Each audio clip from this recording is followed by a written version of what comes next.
Assalamualaikum, selamat pagi. Jabatan Bomba dan Penyelamat Malaysia berprestasi tinggi kepada Malaysia Madani.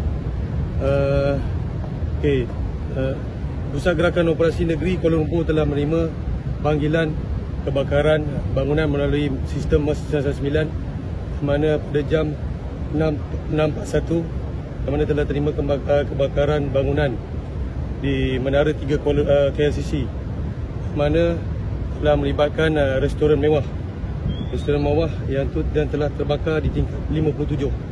Dan Pusat Gerakan Operasi Negeri Kuala Lumpur telah menghantar keluaran jentera daripada Jalan Tun Razak, Balai Bomba Jalan Tun Razak dan Balai Bomba Jalan Hang Tuah, mana seramai 35 orang pegawai lain-lain pangkat hadir ke lokasi kejadian.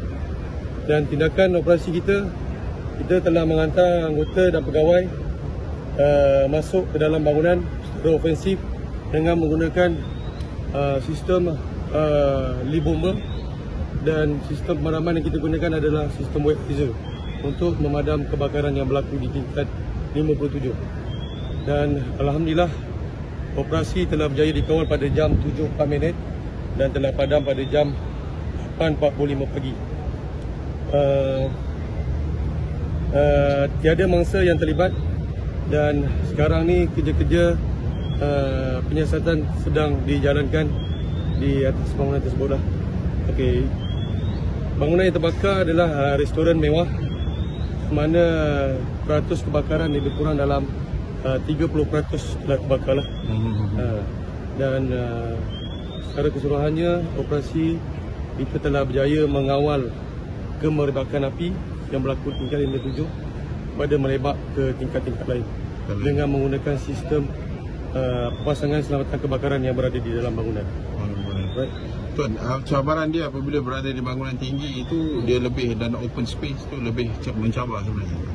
Cabaran dia apabila kita menggunakan dia berlaku di tingkat tinggi, kebakaran berlaku di tingkat tinggi, dan kita telah menggunakan sistem pemasangan selamatan kebakaran yang ada dalam tu.